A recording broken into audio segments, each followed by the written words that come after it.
पर सब्सक्राइब करें और आपसे रिक्वेस्ट है कि उसे लाइक और शेयर करें।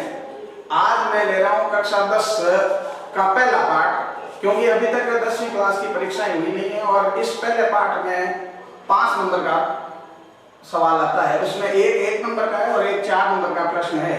तो अपन बेसिकली सारी बातें इस हिसाब से करेंगे कि 10वीं क्लास के लिए बहुत इंपॉर्टेंट हो और साथ ही साथ कॉम्पिटिटिव एग्जाम वालों के लिए भी बहुत महत्वपूर्ण, क्योंकि नजदीक में रीट की परीक्षा आयोजित होनी है, उस हिसाब से भी मैं आपको आगाह कराऊंगा। बता दूं, पहला जो अध्याय है वो है स्वर्णिम भारत। वैसे स्वर्णिम भारत की बात करें तो स्टार्टिंग से ही भारत का इतिहास जो रहा है वो स्वर्णिम रहा है और ये प्रारंभ से लेकर के और 1206 तक का दिया। प्रारंभ से 1206 ईस्वी तक का जो इतिहास है वो सारा इसमें है। इसमें अपन आरंभ में बात करेंगे कि शुरुआत में भारत में सिंधु घाटी सभ्यता जो करीब 2350 ईसा पूर्व से लेकर के 1750 ईसा पूर्व तक का था।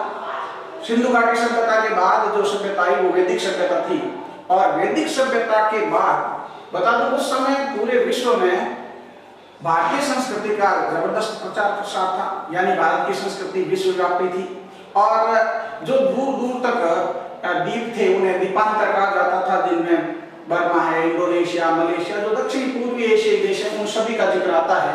और उसके बाद भारत में आया महाजनपद काल।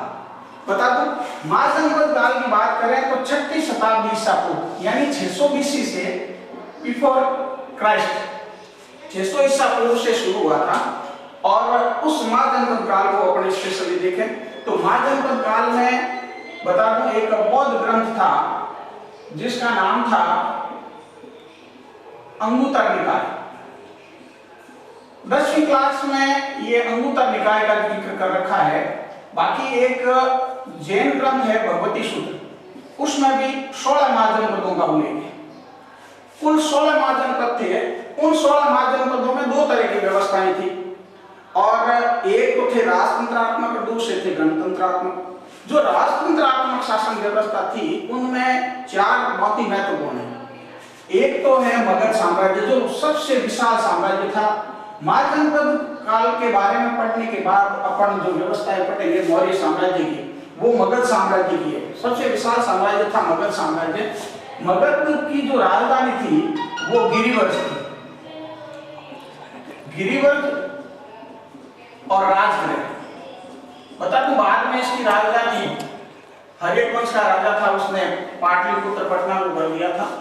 और दूसरा जो महत्वपूर्ण महाजनपद था वो था अवंती। अवंती राष्ट्र भी आता है, अवंती भी नाम आता है। तो अवंती की राजधानी जो थी वो उज्जैनी थी। उज्जैनी जो थी अब वर्तमान में नाम उज्जैन है, मध्य प्रदेश में है और शिप्रा नदी के तट पर है। ये उत्तरी राजधानी थी। दक्षिणी थी महिष्मती।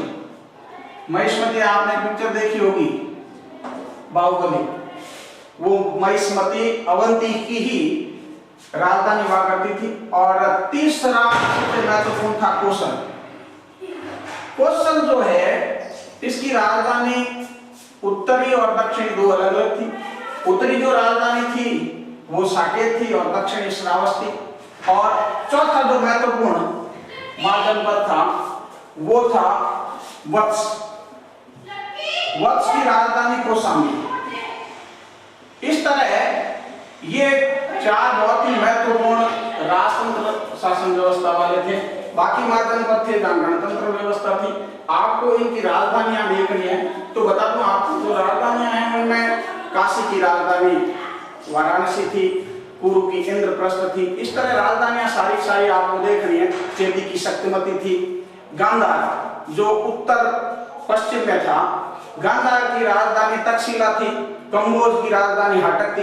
दक्षिण भारत में केवल और केवल एक महाजनपद था अस्मक, जिसकी राजधानी पोतन थी। एक अपन उधर देखेंगे कि अन्य जो कुछ महाजनपद थे, इधर राजस्थान की स्पेशली 10वीं में जिक्र कर रखा है। तो मैं बता दूं राजस्थान में जो महत्वपूर्ण महाजनपद थे उनमें 4 महाजनपदों का उल्लेख मिलता है। सबसे पहले अपन बात करेंगे जांगल की। जांगल एरिया जो है वो स्पेशली अपन बात करते हैं जोधपुर और बीकानेर का। इसकी राजधानी पहले अहिछत्रपुर जो अब नागौर है वो हुआ करती थी, और जांगल प्रदेश में यानी बीकानेर के जो राजा होते थे वो जांगलधर बादशाह की उपाधि धारण करते थे, और उनका राज चिन्ह भी जांगलधर, जय जांगलधर के नाम से था। दूसरी जो थी वो थी सूरसेन। सूरसेन जो है उसकी राजधानी मथुरा थी। ये एक दृष्टि में दे रखा है कि वसुदेव के पुत्र, वहां नाम दे रखा वासुदेव के पुत्र श्री कृष्ण का क्षेत्र था, तो वहां वासुदेव के पुत्र नहीं बल्कि वसुदेव के पुत्र हैं। वसुदेव के पुत्र श्री कृष्ण जो थे उनका एरिया था। सूरसेन की राजधानी मथुरा थी, और यूनानी जो लेखक हैं वो उसे सूरसेन और मथुरै के नाम से बताते हैं। और इसके अलावा एक राजस्थान में है मत्स्य जनपद, काफी महत्वपूर्ण है। मत्स्य जनपद अलवर भरतपुर का ये एरिया था, स्पेशली जयपुर से शुरू होता है, और इसकी राजधानी हुआ करती थी विराटनगर। विराटनगर जो जयपुर में पड़ता है, बैराट वर्तमान में यहाँ बहादुर के शिलालेख प्राप्त हुए हैं, अशोक समकालीन शिलालेख है, वैसे बहुत इंपोर्टेंट है। और एक था सीवी। सीवी एक जाति थी, जनजाति थी, ये स्पेशली कहते हैं पाकिस्तान में शोरकोट नामक स्थान से ये लोग आए थे। उस समय एक सुसिंग नाम का दिया हुआ, जो कि वास्तव में सुदा से एक ब्राह्मण राजा था। उसने 10 राजाओं को पराजित किया था 10 राय के युद्ध में। वहां से वो धीरे धीरे पलायन करके इधर आ गए, और स्पेशली ये चित्तौड़गढ़ के पास का एरिया है, वहां नगरी इसकी राजधानी, तो सीवी की राजधानी नगरी थी।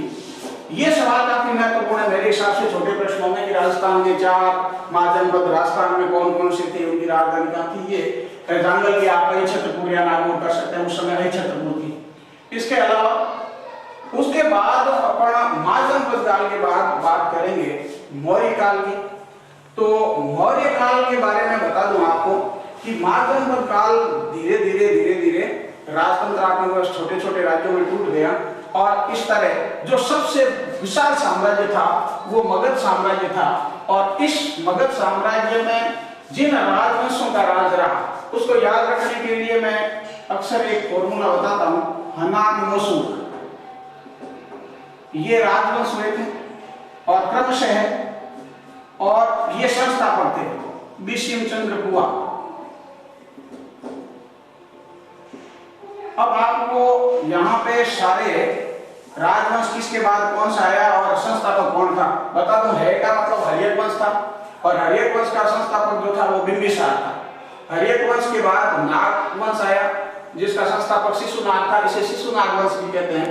नंद वंश, नंद वंश का संस्थापक महापद्मनंद था, और महापद्मनंद संस्थापक के बाद जो अंतिम शासक बना वो बना था 326 ईसा पूर्व में घनानंद। घनानंद के काल में अराजकता फैल गई।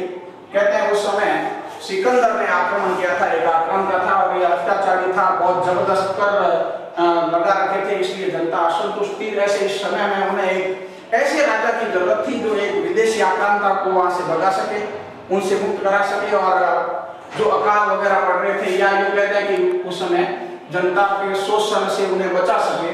और उसी समय एक चाणक्य जो विष्णुगुप्त कौटिल्य था उसका शिष्य चंद्रगुप्त मौर्य हुआ, और चंद्रगुप्त मौर्य ने मौर्य वंश की नींव रखी थी।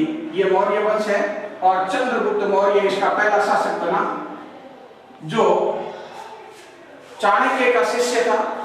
और चंद्रगुप्त मौर्य ने अपना प्रधानमंत्री जो है वो चाणक्य को ही बनाया, इसका प्रधानमंत्री चाणक्य बना। और इसका जो पीरियड शुरू होता है वो 322 बीसी से यानी बिफोर क्राइस्ट के 298 ईसा पूर्व तक ये पीरियड आता है। इसमें जो महत्वपूर्ण बातें हैं वो अपन यहाँ कर लेते हैं, क्योंकि अपन आज मौर्य काल के 3 जो महत्वपूर्ण राजा हुए हैं उनके बारे में जिक्र करेंगे कंपटीशन के दृष्टिकोण से और 10वीं वालों के पाठ्यक्रम के हिसाब से। चंद्रगुप्त मौर्य के काल में 305 ईसा पूर्व में बीसी में एक सेल्यूकस निकेटर ने से युद्ध हुआ, और इस युद्ध में सेल्यूकस निकेटर ने 4 प्रांत चंद्रगुप्त मौर्य को दिए, और चंद्रगुप्त मौर्य ने उपहार स्वरूप 500 हाथी उन्हें सौंपे। साथ ही साथ सेल्यूकस निकेटर की पुत्री हेलेना से चंद्रगुप्त मौर्य ने विवाह किया। ये बता दूं हिंदुस्तान का पहला अंतरराष्ट्रीय विवाह माना जाता है। इसके अलावा दो राजवंश मैं बताना यहाँ पे कंटिन्यू रखूंगा ताकि अपन वापस वहीं पे आ जाए। मौर्य वंश के बाद शुंग वंश आया था और शुंग वंश का संस्थापक जो था वो पुष्यमित्र शुंग था। और उसके बाद शुंग वंश के बाद कर्ण वंश आया था और कर्ण वंश का संस्थापक वासुदेव था। ये तो स्पेशली मगध साम्राज्य के जो राजवंश आए क्रमानुसार उनका जिक्र है। इसके बाद अपना यहाँ पे बात कर लेते हैं 305 ईसा पूर्व में जो युद्ध हुआ था। इस युद्ध में चंद्रगुप्त मौर्य जीत गया था और इसी के काल में मेगस्थनीज आया था। मेगस्थनीज ने एक इंडिका नामक पुस्तक लिखी थी और उस पुस्तक में इन्होंने कुछ बातों का जिक्र किया जो बहुत इंपॉर्टेंट है। एक तो उन्होंने कहा था कि उस समय भारत में दास प्रथा नहीं थी, साथ ही साथ पाटलिपुत्र का जिक्र किया था। पाटलिपुत्र में जो नगर की व्यवस्था थी उसमें उन्होंने माना कि 6 समितियां थी और प्रत्येक समिति में 5 सदस्य हुआ करते थे। वो उनकी प्रशासनिक व्यवस्था का जिक्र करते हैं। और इसके बाद बता दूं एक जैन मुनि थे भद्रबाहु, उनके सानिध्य में चंद्रगुप्त मौर्य ने 298 BC में सलेखना विधि से श्रवणबेल गोला कर्नाटक में अपनी देह त्याग दी और उसके बाद उसका बेटा बिंदुसार राजा बना था।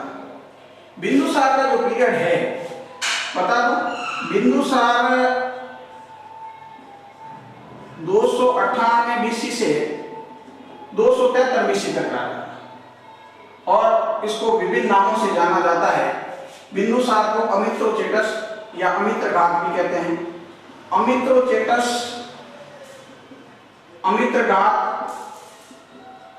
अमित्रोकेडिस ये नाम आते हैं। तो इसमें याद रखने का तरीका है कि ये अमित्र में रह है तो ग्रीक या यूनानी लेखकों ने इसे ये नाम दिया है। ग्रीक और यूनानी जो लेखक हैं वो कहते हैं अमित्रघात, अमित्रोचेटस, अमित्रोकेडिस और वायु पुराण में इसे इस राजा को भद्रसार कहा गया है, भद्रसार, वारिसार। और साथ ही साथ जैन साहित्यों में, जैन ग्रंथों में इसे सिंहसेन नाम दिया गया है।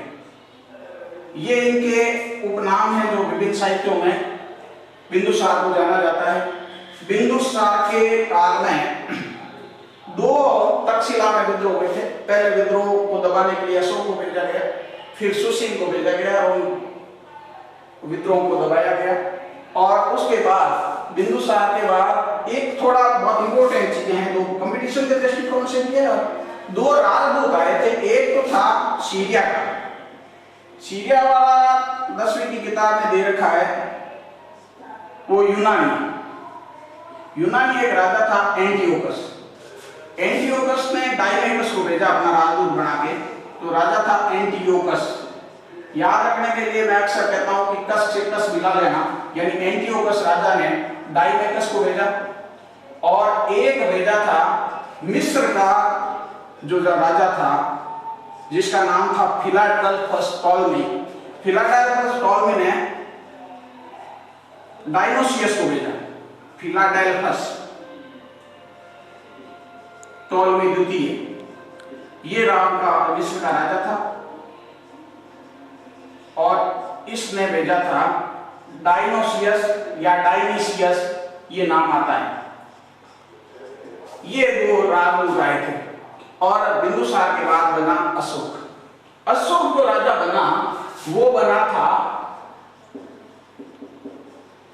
273 और 269 BC करते हैं, क्योंकि उन्होंने अपना राज्याभिषेक है वो 269 BC में किया। 4 वर्ष तक उन्होंने उत्तराधिकार युद्ध किया और उत्तराधिकार युद्ध में अपने 99 भाइयों का वध करके और वह राजा बना। और उसके बाद 232 BC तक वह राजा रहा था। इस दरमियान जो महत्वपूर्ण बातें हैं, क्योंकि अशोक एक महान शासक था और उसने अपने इतिहास को अभिलेखों में लिपिबद्ध किया। एक बहुत ही महत्वपूर्ण घटना घटित हुई थी 261 BC में और यह घटना थी कलिंग का युद्ध।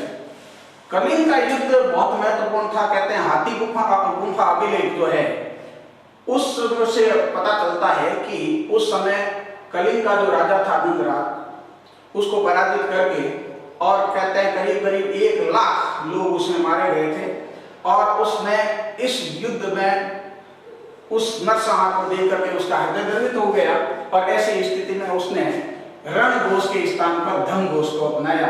और धम्म की जब अपन व्याख्या करते हैं तो बता दूं कि अशोक ने जो अपनी प्रजा के लिए नैतिक आदर्शों का एक आदर्श आचार संहिता जारी की थी, वही अशोक का धम्म कहलाता है, जिसका उल्लेख उसने अपने दूसरे और 7वें अभिलेख में किया है। अशोक के शिलालेख जो है वो सबसे पहले जेम्स प्रिंसेप ने 1837 में पढ़े थे, जबकि इनकी खोज स्टीफन थलर ने 1750 में ही कर दी थी। इसके जो अभिलेख हैं उनकी लिपि ब्राह्मी लिपि, स्पेशली भारत में ब्राह्मी लिपि है। खरोष्ट लिपि जो है वो मानसेरा हजारा जिले में और पेशावर शाहबाजगढ़ी वहां पे खरोष्टी लिपि मिलती है और अरेमाइका लिपि भी मिलती है, द्विभाषी है। तो यहाँ पे इनमें जो स्पेशली एक तो रोमनदेही का पिछली बार बोर्ड परीक्षा में पूछा गया था कि रोमनदेही अभिलेख का संबंध किससे है, तो उसमें बता दूं कि अशोक ने अपने राज्याभिषेक के 10वें वर्ष और 20वें वर्ष में बहुत स्थलों की यात्राएं की थी और इसी सिलसिले में उन्होंने रोमनदेही जो वहां का छोटा अभिलेख है, रोमनदेही अभिलेख में भूमिकर से संबंधित है। कहते हैं भूमिकर जो 1/6 था उसको घटा करके 1/8 कर दिया गया था और ये सवाल 1 नंबर का पिछले साल आया था। इसके अलावा बता दो जो गुफाएं हैं वो अभिलेख हैं, तो उसमें 12 की जो गुफाएं हैं उनके चारों के अलग अलग नाम हैं। चारों में अपने को याद रखना है, सुदामा, कर्ण चौपा, विश्व झोंपड़ी और कर्ण, ये 4 नाम भी बहुत इंपॉर्टेंट है, छोटा सवाल बन सकता है। और इसके बाद अपन बात करते हैं कि जो अशोक के धम्म के बाद धम्म महामात्रों की नियुक्ति की बात करें तो धम्म महामात्रों की नियुक्ति उन्होंने अपने राज्याभिषेक के 14वें वर्ष में की थी। ये धम्म महामात्र स्पेशली बौद्ध धर्म के प्रचार प्रसार के लिए और प्रजा के कल्याणकारी कार्यों के लिए, दान सेवा आदि के लिए, प्रचार प्रसार के लिए कार्य करते थे। और इसके अलावा अपन जो बात कर रहे हैं उस समय कहते हैं मौर्य समकालीन 2 तरह के न्यायालय थे। जो प्रशासनिक व्यवस्था की अपन बात करें, प्रशासन और न्यायिक व्यवस्था की, तो सर्वोच्च न्यायालय जैसा अपना है अभी वैसे तो एक पाटलिपुत्र में न्यायालय हुआ करता था। और इसके अलावा 2 तरह के न्यायालय हुआ करते थे, एक तो था धर्मस्थीय और दूसरा था कंटक शोधन।